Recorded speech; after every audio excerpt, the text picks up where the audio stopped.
Ya, entonces, hola a todos, bienvenidos a esta nueva clase. No me acuerdo el número, 21, clase 21 ya. Están quedando menos para terminar el curso.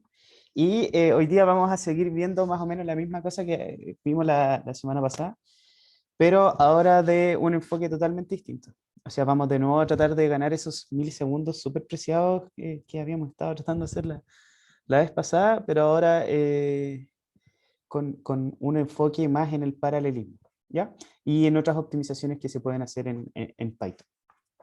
Entonces vamos a ver como una especie de mezcla entre lo que ofrece Python y algunas de las otras librerías que hay disponibles también. Y yo creo que la parte más entretenida de toda esta clase es que vamos a ver paralelismo, temas de paralelismo en general que no se ven en ningún curso de Machine Learning. Así, falta citación ahí porque yo, la verdad, no estoy seguro si lo ven en otro lado o no. Pero que yo creo que igual les puede servir bastante en un futuro. ¿Ya? Así que les comparto pantalla. Recuerden cualquier cosa cualquier problema que tengan, o sea, digo, cualquier pregunta que tengan, no lo duden en preguntar. ¿Está andando esto? Sí, ya. Y bueno, hoy día también es la entrega del laboratorio. No sé si tienen algún tema con eso en este momento. ¿Alguien aquí tuvo algún problema con la vacuna? No, esta semana me toca la vacuna, así que Ah, ya, no sé. Yo me vacuné ayer y me duele un poco el brazo y la cabeza un poco, pero nada grave. ya. Chuta, justo coincidió ahora. También Jonathan dice ahí, solo dolor en el brazo por 2 días. Oye, ¿qué se pusieron? ¿La AstraZeneca, la Sinovac, Pfizer, A mí me tocó cancino. CanSino? Ah, ya. Y en el chat, Jonathan dice Pfizer. Ya. Mira, qué simpático. Ahora andan circulando más vacunas porque hubo un tiempo que estaba solamente la Sinovac y esa era la que ponía a todo el mundo.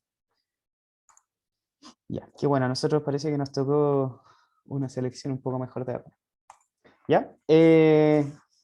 Bueno, si tienen problemas, por ejemplo, si les duele mucho la cabeza, si les duele mucho el brazo, qué sé yo, y, y- o algún otro efecto secundario, avísenme nomás y vemos cómo lo hacemos. O sea, la idea es que si están padeciendo cualquier especie de efecto secundario, veamos lo que se puede hacer.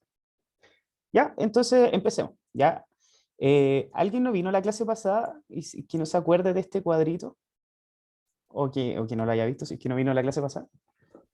Yo no pude venir, lo siento. ¿Podrías hacer un mini resumen? Ya, ok, justo dejé esto. Ya, entonces lo que habíamos hablado al comienzo de la semana pasada era principalmente que existen dos enfoques para ver como de clasificación de lenguajes, pero respecto a cómo el lenguaje se comunica con el procesador. Mira, lo que pasa es que el lenguaje de programación en general es como una herramienta que nosotros tenemos para comunicarnos de una forma humana con respecto al computador. ¿Ya? Por ejemplo, están los lenguajes assembler, que son eh, mucho más de bajo nivel, que es una cosa que el procesador entiende, pero que nosotros no podemos programar acá. O sea, ya, fíjense acá. No sé si están viendo también la Google Imágenes, lo mismo que estoy viendo yo. Sí, sí se ve. Ya. Entonces, la idea es que nosotros nunca tengamos que hacer estas cosas que estamos viendo horribles acá. ¿Ya? Eso se llama lenguaje de bajo nivel. Entonces, lo que nosotros hacemos es usar lenguajes de alto nivel, o sea, lenguajes que nosotros como humanos podemos relativamente entender bien, y esa cosa después se transforma con alguna especie de mecanismo a un lenguaje de bajo nivel. ¿Ya? Entonces, hay dos mecanismos que como imperan respecto a, según el tipo de lenguaje, respecto a cómo se transforma el lenguaje a bajo nivel. ¿Ya? El primero es el enfoque que es compilado, que la transformación del código, esa es la definición general, la transformación del código se hace antes de que se ejecute el código. ¿Ya? Por ejemplo, Java, C++, C, que antes de ejecutar uno siempre tiene que compilar, ¿ya? Y compilar se refiere a generar este ejecutable después que el ejecutable se ejecute, ¿ya? Y el otro enfoque es el lenguaje interpretado, que en este caso cae Python, JavaScript y todos estos lenguajes como más los lanes, así, ¿ya? Y la idea de esto es que la transformación del código se haga a medida que el código se va ejecutando, ¿ya? Entonces estos son los dos enfoques distintos. Ahora, cada uno tiene sus ventajas y desventajas. Yo creo que las principales del lenguaje compilado es que la ventaja principal es que la optimización, o sea, la compilación optimiza el código. ¿Ya? Entonces el código generado se hace mucho más rápido.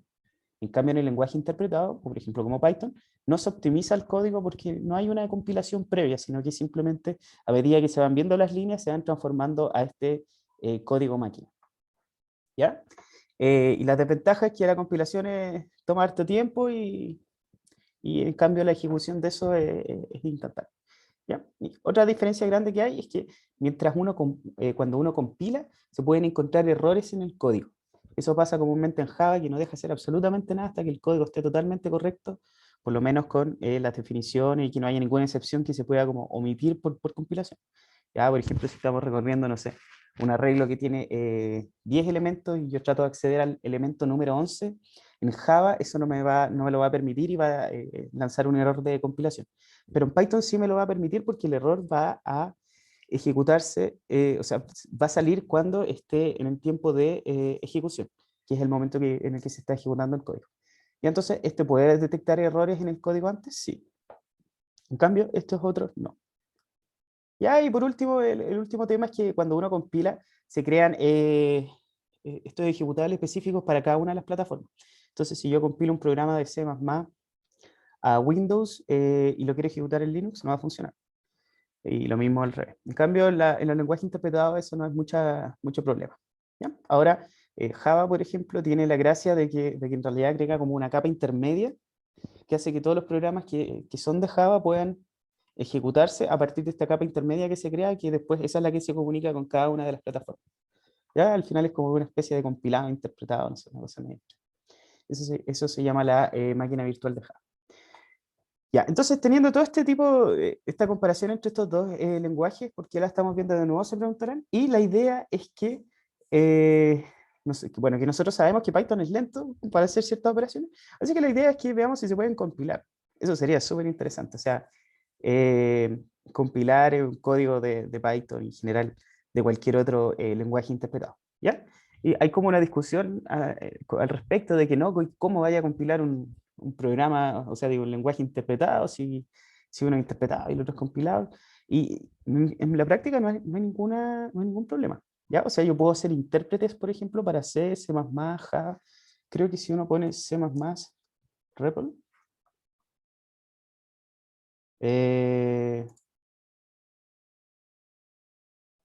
uno puede poner código acá de C++ y después no necesariamente compilarlo, sino que ejecutarlo de una manera rápida.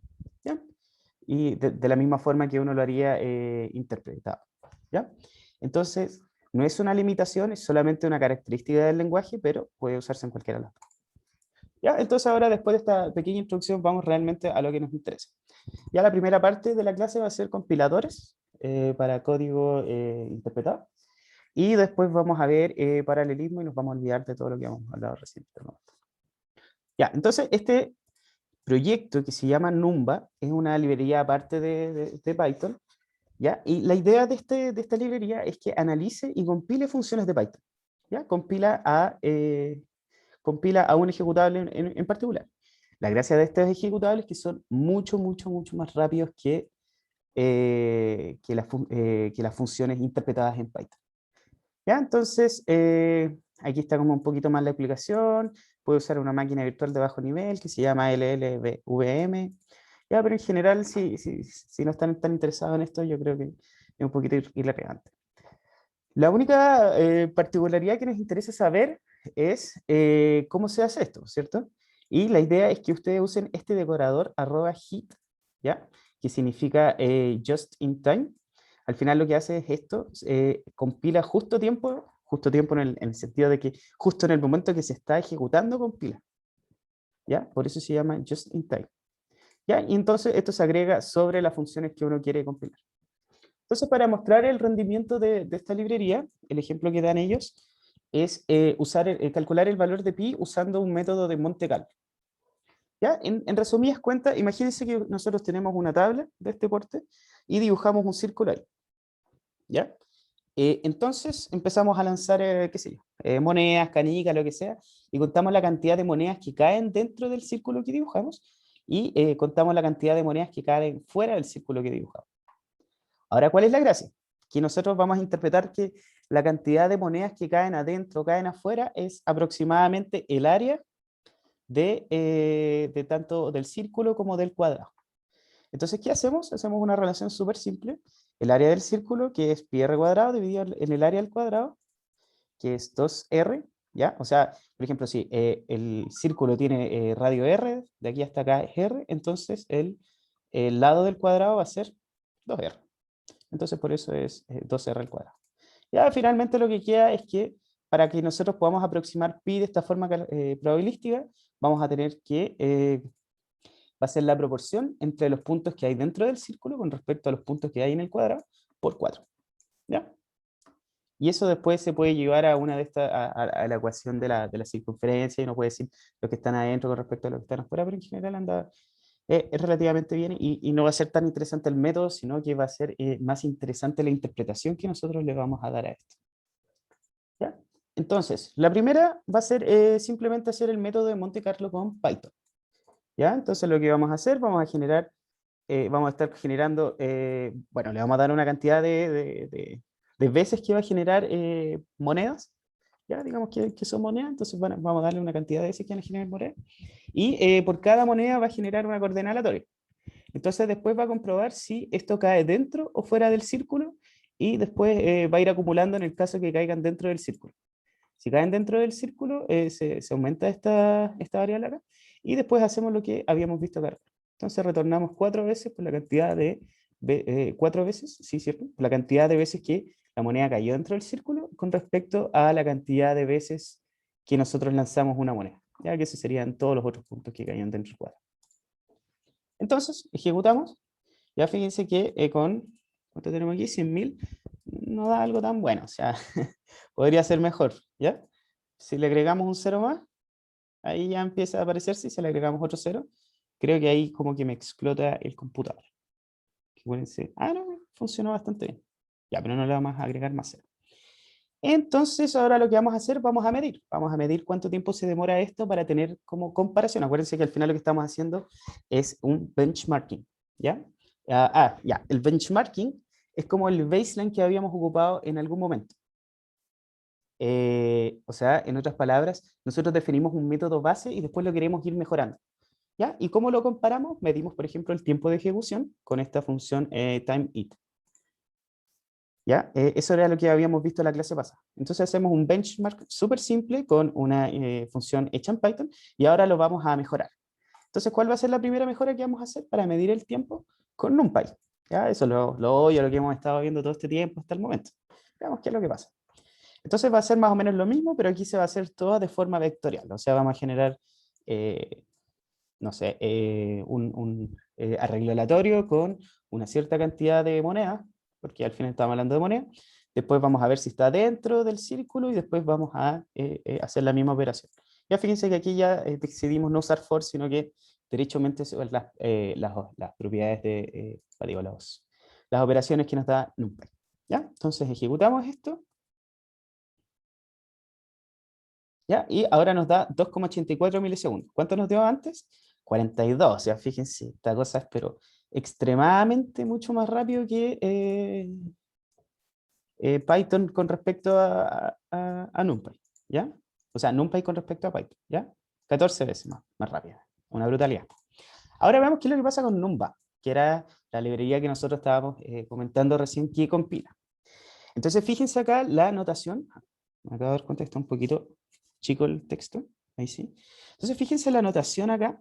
¿Qué es lo que pasa? Esto es un decorador, ¿ya? Como que lo hemos pateado todo este tiempo por temas de tiempo. Pero la idea del decorador es simplemente que uno pone alguna instrucción sobre una función, ¿ya? Entonces, esa instrucción ejecuta algo sobre esta función y después retorna el resultado tal cual como lo ejecutamos. En este caso, lo que va a ejecutar va a ser el compilador a tiempo, y aquí este parámetro le indica que no compile en Python, ¿ya? Sino que vaya a hacer un compilado un poquito más efectivo. Entonces, es exactamente la misma función que hicimos arriba, fíjense. Aquí generamos 2 puntos y lo que tenemos acá, después comprobamos si el punto cae dentro o fuera del círculo. Y después retornamos 4 por la cantidad de puntos que cayeron dentro con respecto al total. Ya, entonces ejecutemos esto, pero ahora con el compilador. Veamos, ¿funciona de nuevo? Sí, funciona de nuevo, da de nuevo 3,14, que era lo que estábamos esperando. Y ahora, bueno, ya se spoilearon un poco con esto, pero si vemos los resultados, se demora un poquito en ejecutar, pero no hay problema. Entonces nos da 1,21 milisegundos. ¿Mejoramos? Mejoramos, de hecho mejoramos casi, prácticamente reducimos la mitad respecto a el código de NumPy, y para qué hablar del mismo código de Python, o sea, ya estamos hablando, ¿cuánto nos había dado? 14 veces, 15 veces más o menos, el otro debe ser 30 veces más rápido. ¿Ya? Y solamente, imagínense, solamente por poner este decorador sobre la función. ¿Ya? Así que es súper interesante lo que puede hacer Numba, pero está, y esto es súper importante también que recuerden, está limitado a operaciones matemáticas. ¿Ya? ¿Por qué? Porque principalmente está pensado que estas compilaciones que son súper simples de ver, o sea, que por ejemplo, una suma es muy sencilla de sacar, no pasa lo mismo con el data frame, por ejemplo, con un data frame de pandas. O sea, es extremadamente complejo saber cómo compilar, porque no vamos a compilar toda la librería, ni vamos a compilar todas las operaciones, sino que son solamente operaciones relativamente sencillas.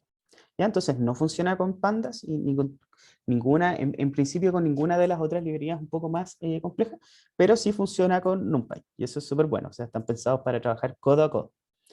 ¿Ya? Entonces aquí hacemos lo mismo. Ahora, de nuevo, compilamos con esta versión que habíamos hecho de NumPy, con nuestro compilador de Numba, y vemos lo que pasa. ¿Ya? Y en general, como habían visto también acá, o si es que alcanzaron a verlo, anda más o menos igual que el anterior. O sea, tenemos de nuevo 1,21 milisegundos, acá tenemos 1,5, creo, una cosa así. Anda de nuevo un poquito más rápido que el código de NumPy, ya, aquí nos salió 1,73. ¿Ya? Y anda un poquito más rápido que el código de NumPy, que es este de acá, pero tampoco anda más rápido que este de acá, que es yo también perdí un poquito, que es este que compilamos directamente de código de Python. ¿Ya? Entonces tenemos esas dos opciones, compilar tanto NumPy como Python, pero está limitado solamente a eso, ¿ya? No llegamos más allá. Entonces, hagamos una prueba con pandas, ¿ya? O sea, finalmente veamos lo que pasa. Aquí le pasamos una matriz con pandas, este tiene 1, 2, 3, 20, 30, 40, y queremos calcular la covarianza de esto. ¿Ya? Entonces tratemos de compilar con NumPy, o sea, digo con Numba, y fíjense que aquí sale, uy, está pensando todavía, aquí está. Ya, entonces fíjense que aquí salen problemas, dice que no entiende cómo, compilar pandas, ¿ya? Porque es mucho más complejo que una operación numérica. Entonces dice, no puedo trabajar con esta cosa, y en general no hace nada, ¿ya? No es que el código no vaya a funcionar, pero no hace ninguna compilación. Y de hecho es peor porque se demora en promedio un poco más que si lo hubiéramos ejecutado sin nada, que es esta medición de acá, ¿ya? Entonces, si lo ejecutamos sin hit acá en este caso, sin el compilador de NumPy, se demora 1,1 milisegundos promedio, y en el caso de ejecutarlo con esto se demora 1,19, o sea, 0,9 milisegundos. Entonces, hasta acá llegamos con NumPy. ¿Tienen alguna duda con respecto de esto? Sí, Pablo, consulta. ¿Esto se puede usar en clases? ¿Se puede usar en clases? Buena pregunta. Me parece que sí, pero no estoy muy bien seguro cómo se podría, o sea, Entonces, cómo es es el como arriba decorador de que se pone. cada método, ¿o no? Claro, claro. Pero a las clases también se les puede poner decoradores. A ver, veamos el tiro. Si me parece que lo había visto en algún momento. Sí, sí me acuerdo, pero ¿cómo iría? En general es mucho más grande la librería, y en general todas las librerías, obviamente, de lo que nosotros alcanzamos a ver en las clases. ¿Eh? Siempre hay que estar atentos con eso.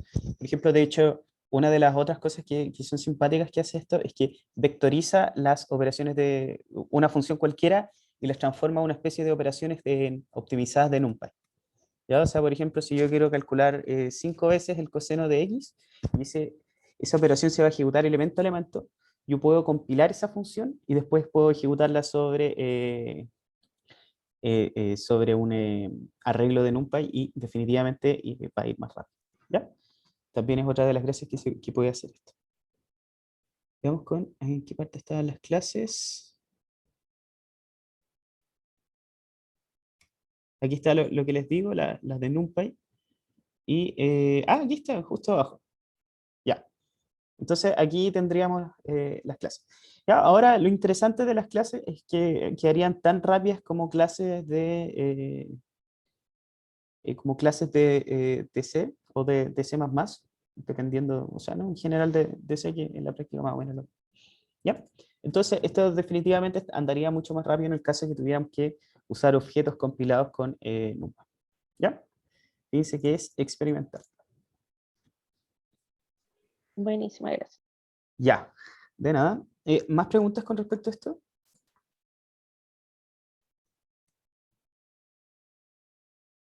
¿No? Todo bien, ya. Bueno, como ustedes saben, todas las librerías también vienen siempre acompañadas de estas referencias de acá, o sea, que están siempre en esta página Read the Docs, ¿ya? Entonces, y son todas muy estándar, o sea, la idea es siempre tener como acá el índice y uno va buscando, por ejemplo, lo que necesita acá. O sea, por ejemplo, quería ver este tema de crear funciones universales, entonces hago clic aquí y acá me sale toda la documentación. Ahora, lo lamentable es que siempre todas las cosas están en inglés. Es como un requisito, yo creo que un requisito implícito de esta carrera es saber inglés y saber leer finalmente una de esas documentaciones. ¿Ya? Y obviamente eso es complejo, creo que crea una barrera súper grande que quizá es un poco innecesaria. ¿Ya? Entonces, eso con las combinaciones de Numba. ¿Ya? Ahora vamos a ver otro enfoque. Ah, bueno, ¿aquí quedó alguna otra pregunta con respecto a acá atrás o no? ¿No? Ya, todo bien. Vamos a ver el segundo enfoque ahora de cómo optimizar nuestro código. Y ahora vamos a ver todo el tema de paralelismo. ¿Ya? Y aquí se vienen casi una presentación con diapositivas, porque la verdad es que es harto antes de empezar siquiera a usar esta cosa. ¿Ya? Entonces, veamos lo que es esto. ¿Ya? ¿Cuál es la idea del paralelismo en general? Es calcular simplemente operaciones de forma simultánea. ¿Ya? O sea, mientras yo, por ejemplo, estoy calculando la multiplicación de elemento a elemento de una matriz, la idea es que no haga elemento por elemento, sino que las haga todas al mismo tiempo. Es simplemente eso. Entonces, fíjense en este esquema que tenemos acá. Acá tenemos la comparación entre secuencial y paralelo. En secuencial lo que haría sería que mi programa, supongamos que aquí está el programa y los datos, ¿ya? Entonces pasan por un flujo que es lineal. O sea, es decir, yo hago un cálculo acá, después hago el otro cálculo acá, después hago otro cálculo acá, y así sucesivamente hasta que todo se calcula y termina. El segundo enfoque de procesamiento paralelo es que yo puedo hacer estas mismas tareas que estoy haciendo acá, pero ahora de forma simultánea, porque yo sé que estas dos cosas se pueden hacer de forma simultánea porque los cálculos son independientes entre este y este. Entonces, ¿qué es lo que hago? Divido la tarea en dos y ejecuto secuencialmente esta tarea, pero ahora de forma paralela y al mismo tiempo. ¿Ya? Entonces después termina el proceso. ¿Ya? Esto es más o menos el esquema principal general de la idea de paralelismo. ¿Ya? Ahora esto es mucho, mucho, mucho más grande. La mayoría de los problemas se pueden dividir en dos enfoques, en data parallel o task parallel. ¿Ya? O también se conocen como perfectamente paralizables y la otra obviamente es imperfecta. Y entonces la idea detrás de este primer enfoque es que se aplica alguna especie de función particular sobre todos los elementos, sobre todos los datos que nosotros tenemos. Pero la misma función, exactamente la misma. ¿Ya? Entonces aquí el ejemplo más sencillo es multiplicar una matriz por un escalar. Entonces, ¿cómo sería el flujo normal de datos en el caso que no usáramos paralelismo? Sería, este que vimos acá arriba, de tener cada uno de los elementos de la matriz y multiplicar cada uno de los elementos de la matriz por el escalar. Entonces aquí estaría multiplicando el primero por escalar, segundo por escalar y así sucesivamente. El enfoque que obviamente que nos gustaría a todos es el enfoque de paralelizar esta cosa, porque sabemos que todos los elementos de la matriz, o sea, aplicar esta función, que es multiplicar un escalar por cada uno de los elementos de la matriz, se puede hacer de todos al mismo tiempo y de forma independiente. ¿Ya? Eso es súper importante, y es el tema de que tiene que hacerse de forma independiente sobre todo el dominio de la función. ¿Ya? Y también se le conocen tanto como, como les había dicho, perfectamente paralelizables o data parallel. Entonces aquí hay un pequeño esquema. La idea sería que nosotros pudiéramos ocupar la GPU. ¿Ya? Paréntesis, la GPU, para las que no los conocen, son las tarjetas gráficas, por eso Graphic Processing Unit, que en la práctica es un computador dentro de un computador, pero este computador, a diferencia del computador que nosotros tenemos, que tiene 2, 3, 4 procesadores, este puede tener 100, 200, 300 procesadores. Fácil. ¿Ya? Entonces, cada uno de esos procesadores son chiquititos, y sirven para hacer funciones súper específicas, sumar, restar, hacer en general cualquier operación aritmética, lógica, y no son capaces de tener cosas más complejas, por ejemplo, como un if dentro de esto. ¿Ya? Pero sirven para hacer este tipo de cálculos rápidos. ¿Y por qué son gráficas? Porque estaban diseñadas para hacer cualquier cosa que necesitara hacer gráficos por computador, o sea, juegos, animaciones y todas estas cosas, y simulaciones también. ¿Ya? Entonces, como los juegos necesitan pocos cores, digo, para procesar, por ejemplo, un punto, un triángulo en particular, qué sé yo. Entonces, y obviamente no tenía que ser tan poderoso, pero necesitaban hacerlo al mismo tiempo. Aparecieron estas soluciones, estas GPU, y de a poco fueron mejorando, mejorando, hasta que ya tenemos estos tremendos dispositivos que son en la práctica un computador dentro de otro computador. ¿Ya?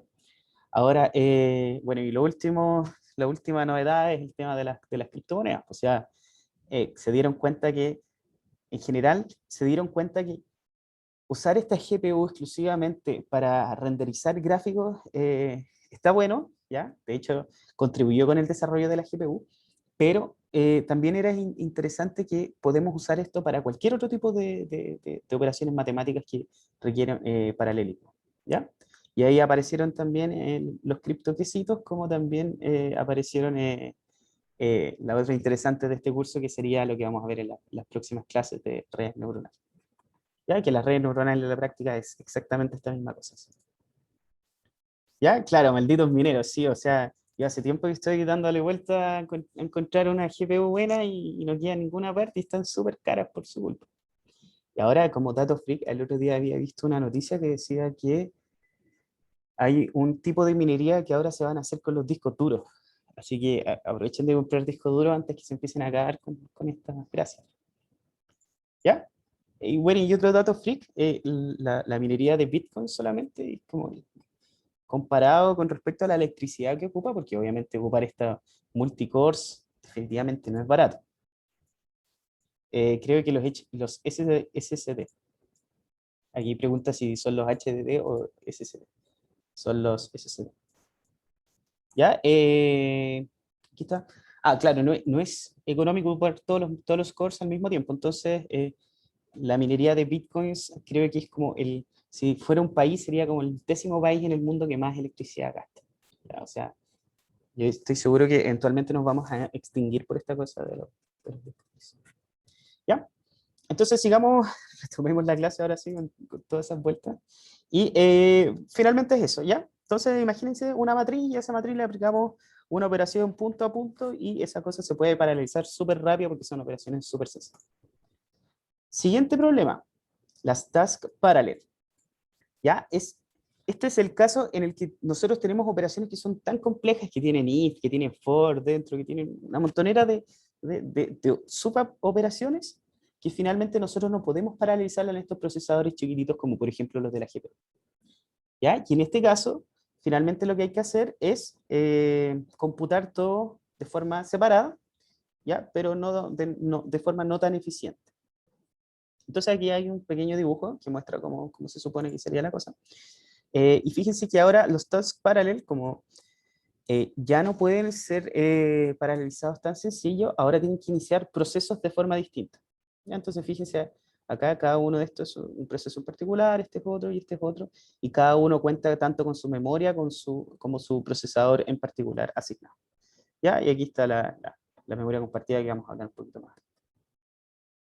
Entonces hay dos enfoques ahora, porque Ya, vamos un poquito antes. Esta es la forma sencilla, o sea, aquí no hay memoria, aquí no hay nada involucrado, simplemente entrar y salir y calcular, ¿ya? En este caso de acá, como las tareas son mucho más complejas, tenemos que usar elementos de comunicación entre las distintas tareas, ¿ya? Y también tenemos que ver cómo usamos esta memoria compartida. ¿Ya? Entonces, hay dos enfoques, una hacer procesos nuevos y la otra hacer hilos de procesamiento con memoria compartida. ¿Ya? En este caso, este modelo que está acá se parece más al hilos con memoria compartida. Ya, ahora, eh, para que ustedes se imaginen, un proceso distinto es esto que vemos acá en nuestro administrador de tarea. ¿Ya? Fíjense que acá, cuando uno hace clic en procesos, obviamente son procesos. Este proceso es súper extraño, así que después lo tengo que me ocupa toda la CPU por algún motivo. ¿Ya? Entonces, fíjense acá, tenemos Zoom Meetings. ¿Ya? Este es el proceso que en este momento más me está ocupando el CPU. Fíjense que estos procesos tienen tanto memoria separada de todo el resto de los otros procesos, como también una especie de asignación de tiempo de cómputo separado. ¿Ya? Entonces, este proceso de acá no tiene ninguna manera de comunicarse, por ejemplo, con Firefox. Están completamente aislados, ¿ya? Salvo por las interfaces del sistema. Cuando nosotros tenemos threads, por ejemplo, y si yo abro acá Firefox, eh, cada uno de estos se puede comunicar con respecto a el otro proceso porque son hilos de procesamiento que están dentro del mismo, dentro de la misma, del mismo proceso. Ya, entonces el proceso es grande, tiene una memoria asignada y cada uno de los subprocesos tiene memorias compartidas dentro del proceso grande. Y eso es lo que vamos a ver en las figuritas que están acá. Ya, entonces los threads o hilos de procesamiento ¿ya? Es simplemente código que se ejecuta de forma paralela, pero que se ejecuta dentro de un proceso. ¿Ya? Entonces tienen tanto el código como los datos, como los archivos, todo compartido, pero la diferencia está en que pueden ejecutar, por ejemplo, este es un subproceso o un hilo en particular, este es otro y este es otro, y todo esto se ejecutan dentro de este mismo proceso, de esta cajita que vemos acá. ¿Ya? Entonces, uno de los grandes problemas que hay es el tema de la sincronización de los datos, ¿ya? ¿Por qué? Porque podemos estar leyendo los mismos datos acá y uno va a hacer algo con esos datos, los va a escribir. ¿Y qué va a pasar con este de acá que después quiere leer esos datos?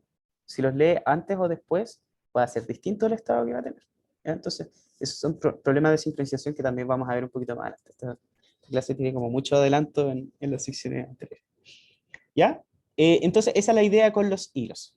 Ya, voy a hacer una pausa acá para preguntar si alguien tiene alguna duda con respecto a esto. Respecto al tema de los hilos.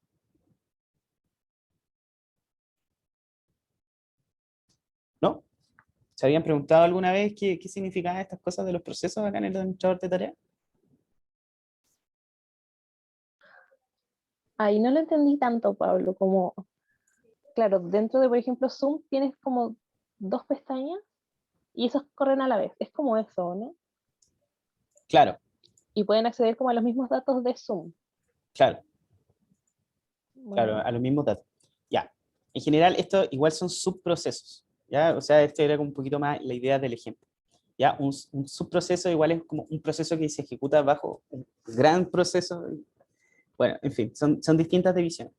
La idea era como que pensaran que hay un proceso grande y dentro de ese proceso grande hay hilos de procesamiento distintos que hacen distintas cosas, ¿ya? Y que eventualmente comparten esos datos, los datos comunes, por ejemplo, no sé, imagínense que en este momento Zoom lo que está haciendo es, a la vez que yo estoy compartiéndoles la pantalla, al mismo tiempo también está grabando la clase, ¿ya? Y al mismo tiempo hay alguien que está vigilando, por ejemplo, que lleguen las cosas del chat. Alguien me refiero algún proceso en particular, ¿ya? Y así sucesivamente. Entonces, hay distintas tareas que se están ejecutando de forma concurrente y en este caso son hilos de procesamiento distintos, pero todos bajo el mismo proceso. A eso se refiere con esto. No sé si se entiende un poco más claro. sí, súper, gracias. Ya, ya, sigamos. Entonces, el tema de los procesos, que era lo que habíamos adelantado antes, y aquí encontré esta imagen, está ultra fea, pero principalmente esta es la idea. Ya, entonces, aquí explica cómo todo realmente cómo funciona. Entonces, nosotros tenemos nuestra memoria, imagínense que esta es la memoria RAM. Cada proceso se le asigna un espacio de memoria RAM definido. O sea, yo, por ejemplo, puedo pedir 1 GB. Ya puedo pedir 1 giga completo para ejecutarse. Entonces voy a asignar yo de ese espacio a la memoria física, y lo mismo va a pasar con el proceso número 2, también, lo mismo, voy a asignar 1 giga acá a la memoria. ¿Ya? Entonces, cada uno de los procesos va a tener tareas distintas dentro, y estos van a estar encargados por los threads, por los hilos de procesamiento. Ahora, la idea es que dentro de nuestro sistema operativo hayan varios procesos que se ejecuten en forma simultánea, porque nos gustaría estar haciendo varias cosas al mismo tiempo. O sea, la idea no es que, por ejemplo, porque yo les esté mostrando el navegador con estos notebooks al mismo tiempo, y cada vez que yo haga alguna acción acá, separe toda la ejecución de todas las otras cosas hasta que yo termine de interactuar con esto. No es la idea, sino que la idea es que se estén ejecutando varias cosas al mismo tiempo. ¿Ya? Entonces, por eso hay procesos divididos, y cada uno de los procesos tiene su memoria en particular. Ahora fíjense que tanto este thread de acá como este thread de acá pueden acceder a esta memoria, y lo mismo con estos threads de acá pueden acceder a la memoria asociada al proceso. ¿Ya? Bueno, y en general esto, hay un curso completo en el DCC que se dedica a ver exclusivamente hilos y procesos, y lo ve de forma súper detallada, ve todos los problemas que esto causa. ¿Ya? Así que si tienen más dudas pueden tomar. Se llama programación de soporte sistema. Ya, mire, Jonathan pregunta, ¿en el caso de threads existe un orquestador o todos compiten por ejecutarse? Mira, en general el orquestador que tú estás hablando es algo que se encarga de hacer el mismo sistema operativo. ¿Ya? Este es el que se encarga de asignar tiempos de ejecución. Porque si tú te fijas realmente un procesador, el mío por ejemplo tiene 2 procesadores, ¿no? Pero fíjense que estamos ejecutando al mismo tiempo muchos procesos de forma simultánea. O sea, tenemos todos estos procesos y tenemos muchos otros procesos acá. ¿Ya? Este orquestador es el que se encarga de asignarle a cada uno de estos un tiempo de ejecución determinado. ¿Ya? Esto se llama comúnmente scheduler. ¿Ya? Y Linux, por ejemplo, una de las gracias que tiene Linux es que el scheduler que ellos tienen es programado de forma abierta.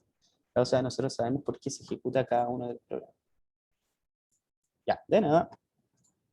Sigamos andando. Ya, ahora sí, por fin, después de toda esta explicación, vamos a ir a ver threads en Python. ¿Ya?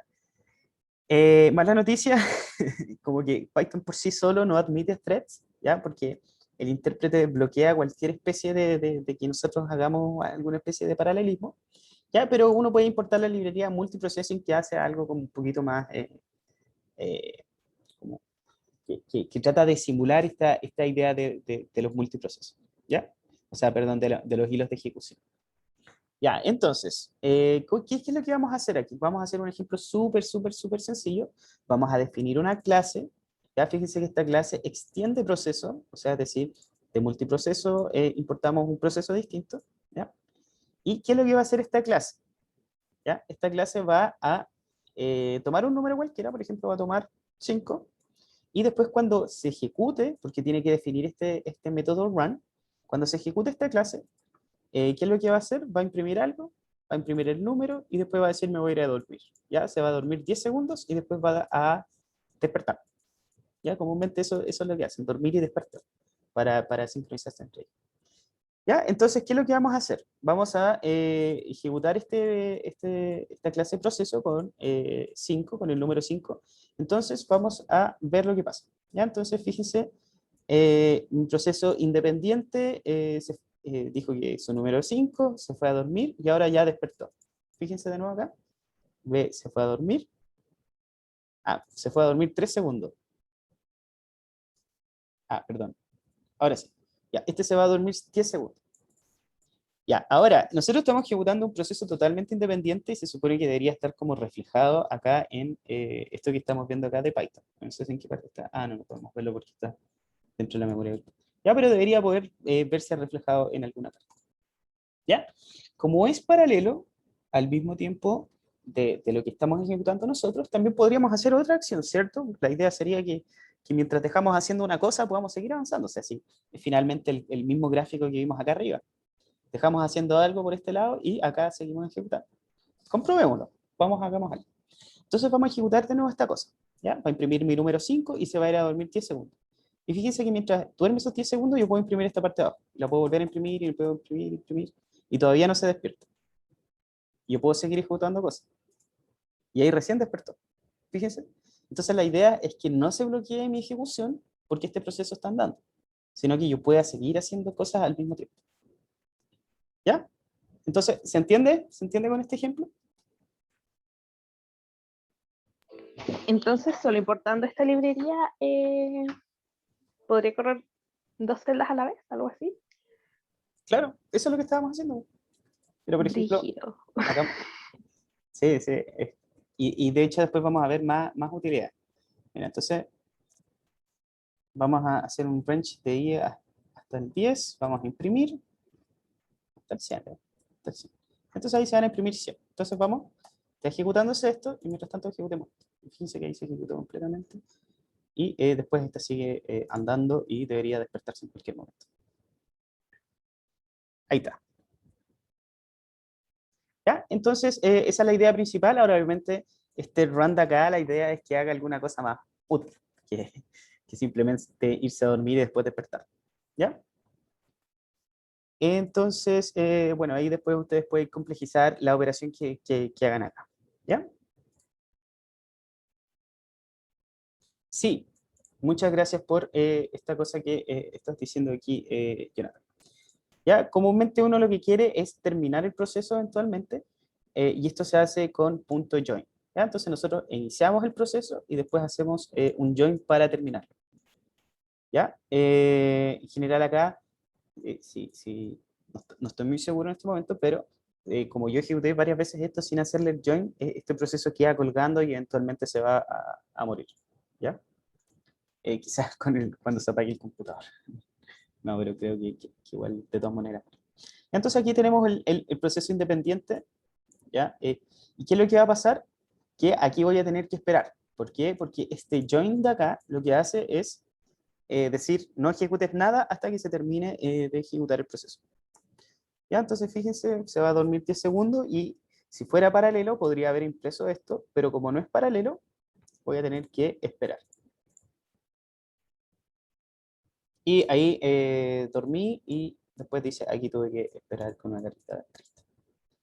¿Ya? Entonces esa es la idea principalmente de esto. Mira, acá hay un ejemplo relativamente sencillo, hace exactamente lo mismo, pero la idea es que ejecutemos varios procesos al mismo tiempo, pues, porque antes estábamos haciendo solamente uno y ahora podemos hacer los tres al mismo tiempo. Entonces, ¿qué es lo que va a pasar? Vamos a hacer este mismo proceso independiente, vamos a tener uno con el valor 1, uno con el valor 2 y uno con el valor 3, y los vamos a ejecutar todos al mismo tiempo. Entonces ya, además, imagínense que ya no solamente tenemos como la posibilidad de ejecutar código al mismo tiempo que se están ejecutando estos procesos separados, sino que además podemos ejecutar varios de estos procesos separados al mismo tiempo. Ya, vamos a hacer acá, bueno, esto es simplemente como un shortcut para poder hacer la cosa al mismo tiempo. Entonces, fíjense, número 1, número 2, número 3, o sea, es decir, se ejecutó primero el número 1, se fue a dormir, ya, se ejecutó el número 2, se fue a dormir, se ejecutó el número 3, se fue a dormir. Después los tres se fueron a dormir y despertaron. Oh, me acabo de dar cuenta que aquí hay una... Dormí, ahí está. No, estaba bien. No, está al revés. Ya. Ya, entonces, ahora, ¿por qué los tres se ejecutaron al mismo tiempo? Después, o sea, estos se ejecutaron acá. Fue por esta función de acá. Bueno, en general, como yo estoy esperando que haga un join de todos los procesos, no va a poder seguir ejecutándose absolutamente nada hasta que yo termine esto. Por eso este endtime no pescó como en el caso anterior en que sí se imprimió esto mientras estaban dando el proceso. ¿Ya? Así que eso con esta cosa de la concurrencia con Python. ¿Alguna duda con esto?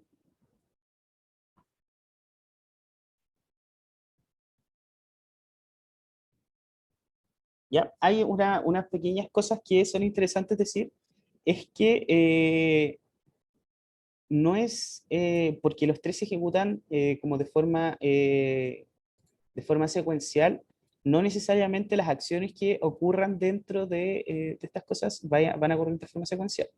Eso es súper, súper, súper importante. ¿Por qué? Porque puede ser que, por ejemplo, nosotros estemos haciendo algo importante en este de acá, y el resultado de este de acá puede que ocurra antes que uno de estos dos, ¿ya? Aunque nosotros hubiéramos esperado que este terminara antes.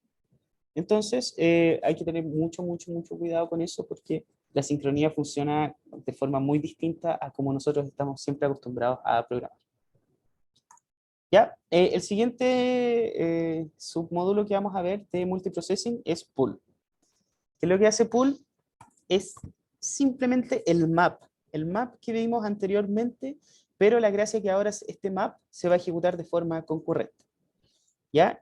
Como reseña en general, esta idea de map, hacer un map de forma concurrente, es muy parecido a lo que habíamos visto antes con el tema de las matrices. ¿Ya? O sea, nosotros ejecutamos una función determinada por cada uno de nuestros datos. ¿Ya? En este caso de acá lo que hacemos es elevarlo al cuadrado y restarle 1. Entonces vamos a hacer eso elevando al cuadrado y restarle 1, pero ahora lo vamos a hacer de forma concurrente. Y esto pareciera que es mucho, mucho más sencillo que lo que habíamos visto antes. ¿Ya? Entonces, miren, ejecutemos esto.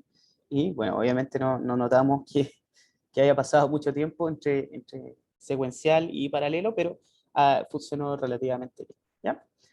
Entonces, acá, fíjense que hacemos pool.map, del pool que nosotros acabamos de hacer, con la cantidad de procesos que vamos a iniciar para hacer esto. Y después lo que hace es aplicar esta función sobre todo este arreglo de acá. ¿Ya?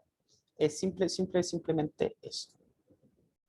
Entonces hay un framework súper famoso también que se llama MapReduce, que en general lo que hace es esto mismo.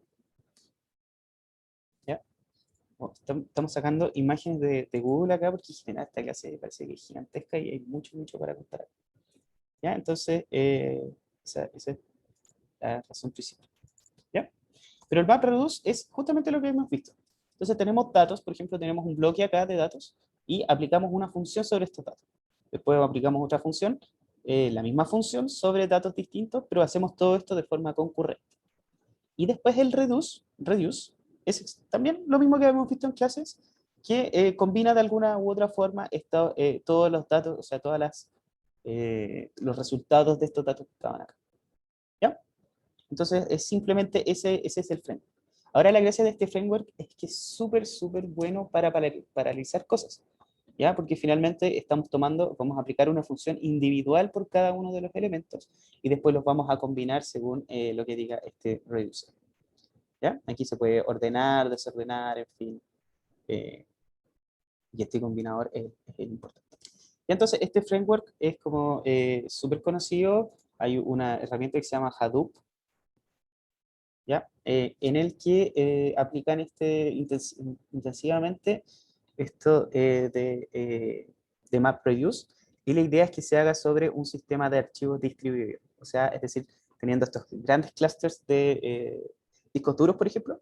Si nosotros queremos hacer una operación sobre todos los datos, vamos a tener que leer todos los discos duros, vamos a tener que hacer operaciones sobre todos los datos, y está esta manera de hacer este tipo de operaciones sobre cada uno de los clusters.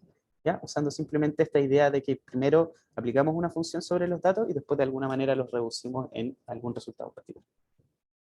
¿Ya? Entonces, eso es MapReduce, y esto es muy parecido. De hecho, esta es la misma interfaz de Map, es exactamente lo mismo, una función y los datos sobre cuál queremos aplicar. Entonces sería espectacular que pudiéramos hacer algo muy parecido en un clúster gigantesco con varios discos duros distintos, usando simplemente una línea. ¿Ya? Así que eso con MapReduce. ¿Ya? Vamos a saltarnos porque ya definitivamente ya estamos cerca de la hora, y quería ver una última cosa antes de pasar al siguiente tema, que es el tema de los data races. Ya, vamos a poner el ejemplo y después vamos a explicar qué significa un data race. ¿Ya? Entonces fíjense, acá tenemos dos hilos de ejecución, pero este se ejecuta de forma secuencial, o sea, hace una cosa acá y después hace el otro, y no hay como tiempo paralelo entre estos dos. ¿Ya?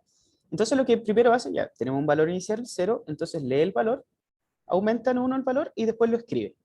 ¿Ya? Y todo esto lo hace dentro de la memoria del thread 1, del procesador, del tipo de procesamiento asignado al thread 1. Entonces el valor final es 1, y ahora el thread 2 lo que hace es exactamente lo mismo. Lee, incrementa en 1 y después lo escribe de vuelta en la memoria compartida. Y finalmente estos también son los valores que están dentro de la memoria compartida. Ya, ahora, el problema es, bueno, en general aquí esto funciona bien, pero funciona bien porque están de forma secuencial, o sea, aquí no ganamos ningún procesamiento paralelo porque está todo así, ordenado, ¿cierto? Si funcionara así, entonces no ganamos nada con paralelizar la cosa y probablemente se demore más en ejecutar que, bueno, porque además tenemos que tener el tema de la sincronización de los datos.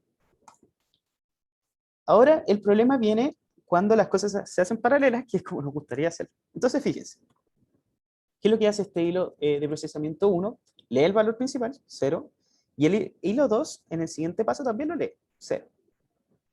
Entonces, el hilo 1, que había leído 0, incrementa el valor, y lo mismo hace el thread 2, incrementa el valor. Entonces, ¿qué es lo que pasa después? El thread 1 escribe el valor, porque ya dijo, ya, yo lo incrementé, ya está listo, pum, lo pongo de nuevo en la memoria compartida. Y el thread 2, que leyó 0, incrementó el valor, y ahora iba a ser 1, hace exactamente la misma cosa, y pone un 1 acá. ¿Está bien? No, está bien. Hay un problema de sincronización. ¿Ya? Entonces, estos son comúnmente los data races o carreras de datos que se ven bastante en el curso que les decía de programación de software de sistema. ¿Ya? Y la idea es obviamente tener mecanismos de sincronización para combatir este tipo de problemas. Es un mecanismo de sincronización, es simplemente decir, ya, voy a bloquear esta variable por algún momento, voy a operar sobre esa variable y después voy a escribir y voy a desbloquear para que el siguiente thread haga algo con eso. Ahora, lo interesante es que principalmente la idea de bloquear y desbloquear puede llevar a esto, obviamente, pero la idea es que justamente no pase esto, sino que efectivamente hayan cálculos en paralelo, pero que no vaya a pasar estas cosas de estos problemas que estamos viendo acá, que son los data races. ¿Ya? Entonces, y hay muchos más ejemplos de data races y también acá hay un poco de código de cómo verlo con multiprocessing, pero no los vamos a ver y queda para usted. ¿Ya? En principio, lo que les puedo decir como de adelanto es que comúnmente la mayoría de las operaciones de paralelización siguen la idea de tener un map, o como este map reuse después, o siguen una forma de paralización como el que habíamos visto antes del data paralizado, ¿ya? O sea, es decir, elemento a elemento con operaciones muy chiquititas y ahí tampoco hay data races. Por lo general, recomiendo no tratar de salirse de esos dos enfoques porque ya después se pone más complicado y necesitan conocimiento técnico respecto a el multiprocesamiento. ¿Ya? Así que hasta acá con el tema de data races. ¿Se entendió, cierto? ¿O hay dudas con esto?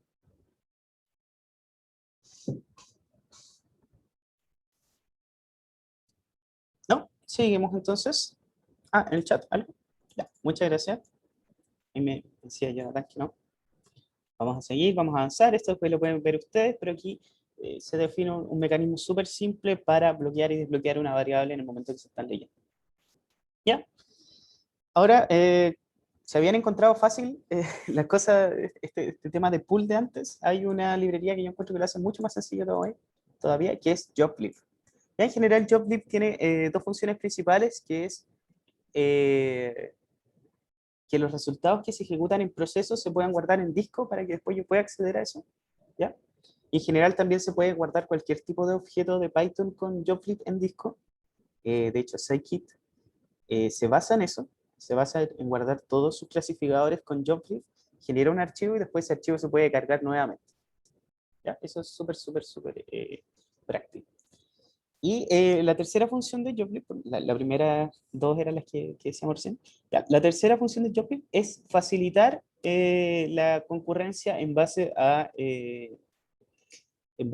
esta cosa que vamos a ver acá, que es un arreglo finalmente de función. ¿Ya? Entonces, ¿qué es lo que pasa? Fíjense que, bueno, esto puede verse un poco intimidante en un comienzo, pero lo que hacemos es definir un código, o sea, digo, un objeto que se llama parallel, que viene obviamente dentro de joblib, y aquí nosotros le indicamos la cantidad de trabajos que queremos hacer de forma concurrente. Cuando uno le especifica -1, dice, usa todos los que tengáis. ¿Ya? Y después lo que nosotros le pasamos es esta cosa media extraña de acá.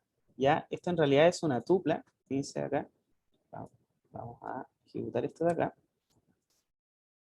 Es un, es un objeto generador que lo que hace es que hace un delay, o sea, es decir, como que retrasa la ejecución de una función para el momento que se ejecute de forma paralela. Entonces, simplemente después, cuando esta librería quiera hacer de forma paralela los cálculos, llama a esta función con los argumentos que nosotros le pasamos acá. Entonces, fíjense que esto es muy parecido a lo que nosotros hacemos con los decoradores. O sea, estamos diciendo no te ejecutes todavía, pero ejecútate un poquito más adelante cuando yo te llame y acá le pasamos la función. Entonces, fíjense que sería más o menos la misma cosa. El coseno de esto. ¿Ya? Pero ahora nosotros le pasamos este decorador que viene al comienzo. Ya, entonces de ahí le ponemos los parámetros, por ejemplo, en este caso, que vaya desde el 0 hasta el 1 en intervalos de 0,1. Y entonces ejecutamos, este arreglo de acá se va a ejecutar de forma paralela, pero la gracia es que los resultados van a salir de forma ordenada. Y esto es súper interesante porque acá no tenemos problemas para hacer, o sea, no vamos a tener este problema de los data races. ¿Ya? O sea, es decir, por ejemplo, este de acá podría haber terminado perfectamente 3 segundos antes que esta tarea, y este de acá podría haber terminado 1 minuto después de esta de acá, pero todos van a salir de forma ordenada y de forma sincronizada. Obviamente, esto se va a terminar de ejecutar en el momento en el que se calculen todas las tareas y nos devuelva todos los resultados dentro de nuestro red. ¿Ya? Pero es exactamente la misma idea. Fíjense que al final estamos haciendo un map sobre los parámetros de entrada. ¿Ya? Ahora, es eficiente esto y si hacemos operaciones simples, por ejemplo, como calcular el coseno entre 0 y 1, pero ahora le vamos a poner un poquito más de parámetros. Un momento, estoy teniendo la batería.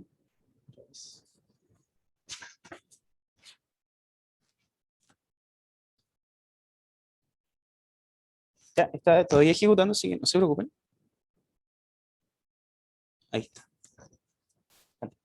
No, se volvió a echar a perder. Ya, entonces, ya, fíjense que la opción sin paralel se demoró 1,6 segundos y la otra se demoró 168 milisegundos. Perdón, esta es 1,6 milisegundos y esto es 168 milisegundos. O sea, se demoró como, ¿cuánto? ¿100 veces más? Entonces, parece que a simple vista no es tan práctico, ¿cierto?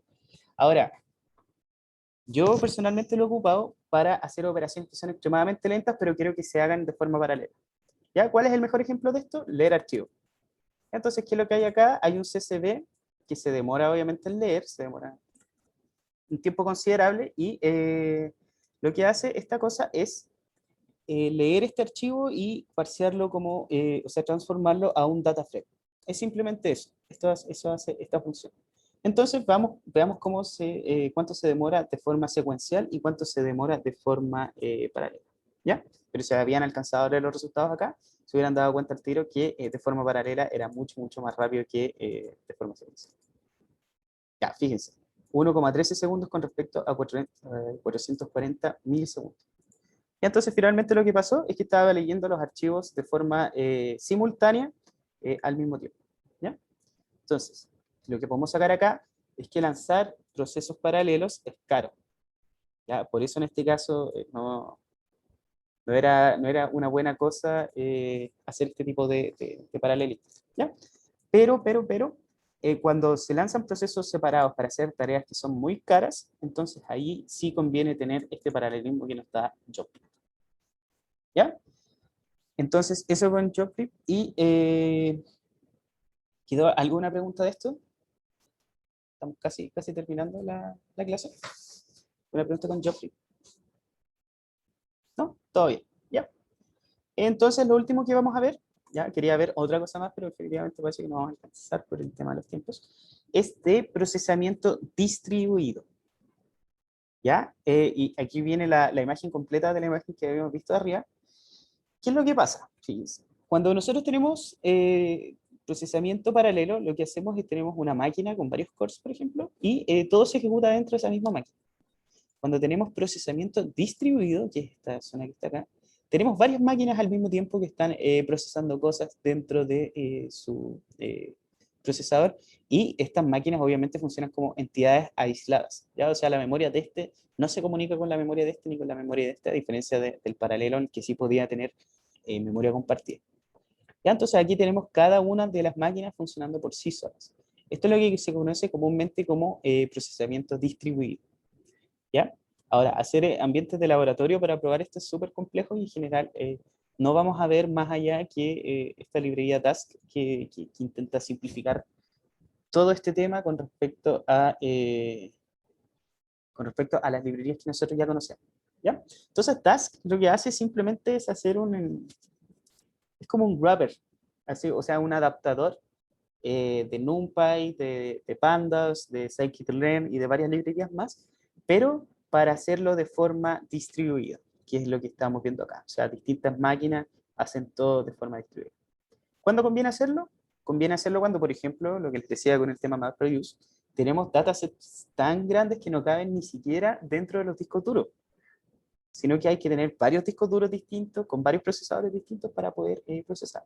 En ese momento, cuando ya estamos quizás hablando recién ahí de Big Data, ¿ya? Esa palabra cursed que no se menciona mucho en este tipo de ramas, ya cuando estamos hablando realmente de eso, es que conviene usar herramientas como por ejemplo Task, ¿ya? Que hacen estas interfaces relativamente sencillas, pero que por detrás está toda esta maquinaria que nos permite trabajar con distintas máquinas al mismo tiempo.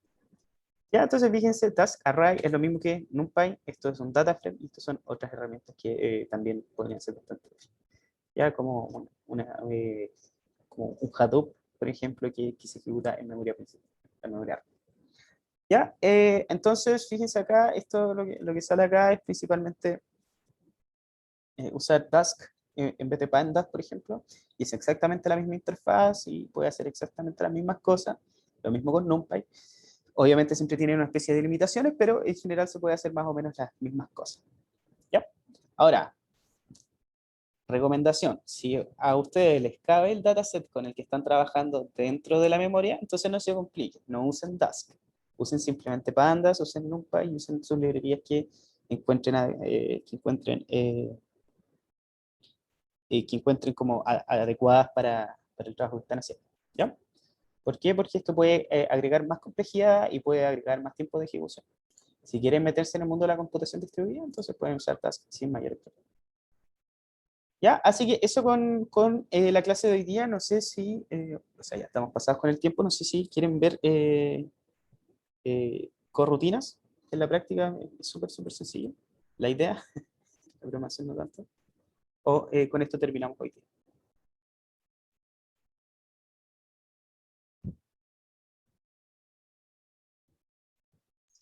Veámoslo rapidito, yo creo. ¿Qué opinan los demás? Sí, yo me puedo quedar un poquito más. Si es que lo quieren ver. Igual lo demás. O sea, Ya. que Veámoslo, ya, veámoslo. Ya, entonces el último modelo de programación paralela que nos queda es el tema de asincronía y corrutinas. ¿Ya? Entonces, ¿cuál es la idea? Y aquí tenemos las tres cosas que hemos estado viendo al mismo tiempo. ¿Ya? Primero tenemos el modelo síncrono. Ya fíjense que está en la línea del tiempo, que quizás no es tan buena visualización porque cambia los ejes. Aquí deberían haber salido los tres al mismo tiempo paralelo. ¿Ya? Entonces, por ejemplo, esta es una tarea. ¿Ya? Entonces, nosotros en el modelo síncrono esperamos a que termine esta tarea para continuar con la siguiente y después continuar con la siguiente.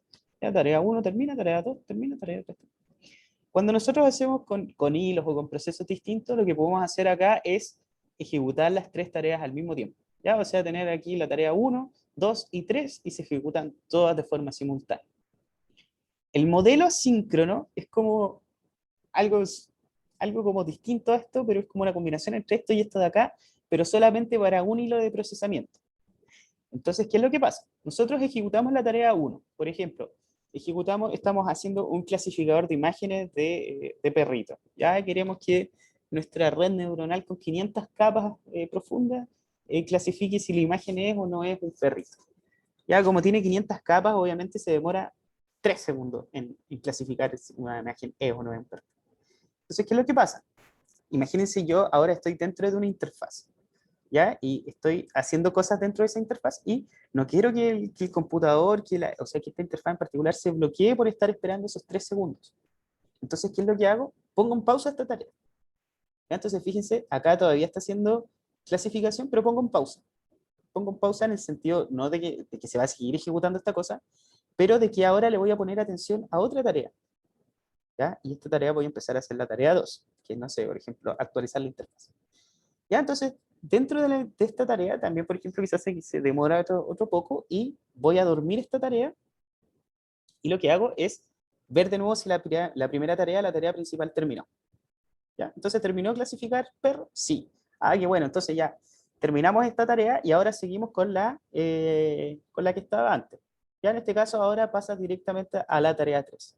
Entonces la tarea 3 supongamos que se comporta súper bien y termina el tiro sin necesidad de ponerla en pausa y después seguimos después con la tarea 2, actualizamos y traemos la foto, o sea, traemos los resultados de que si era o no era perro. ¿Ya? Entonces esta es la idea de la programación asíncrona.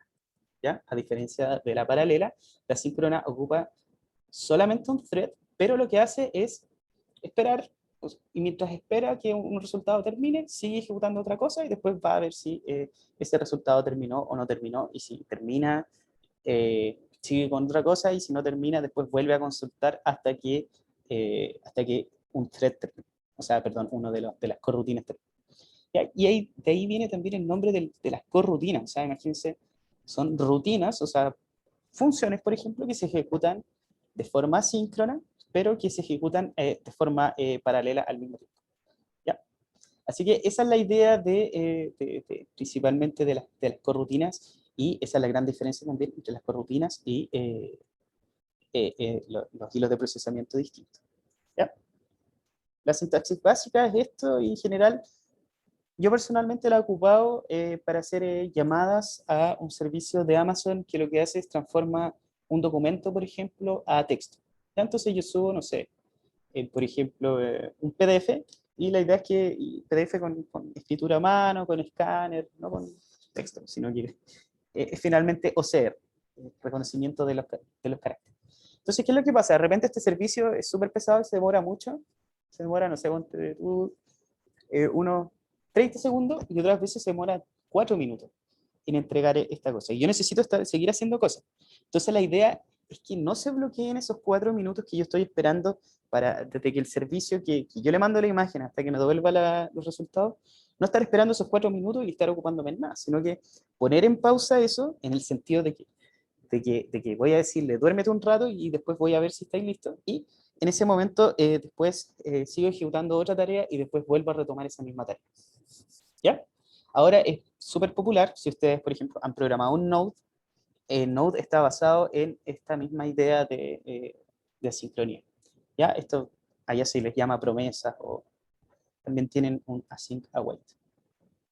¿Ya? Así que esa es la idea de las corrutinas. Y con eso ahora sí ya estamos terminando la clase del día de hoy. ¿Ya? Supongo que ha entrado demasiado contenido nuevo hoy día para la gente que no había visto nunca esto. Así que espero que por lo menos les quede la idea de tanto del paralelismo como también de la sincronía y la sincronía también. ¿Ya? Así que eso. ¿Tienen dudas? ¿Consultas? Todo claro. Ya. Todo bien. Entonces nos estamos viendo este viernes ya, que hay un laboratorio. Laboratorio 4 va a ser principalmente de lo que vimos de texto, y ahí van a ver los superhéroes. Ya no les voy a contar nada más, pero para que estén ahí como expectantes de lo que va a pasar. Ya, así que eso.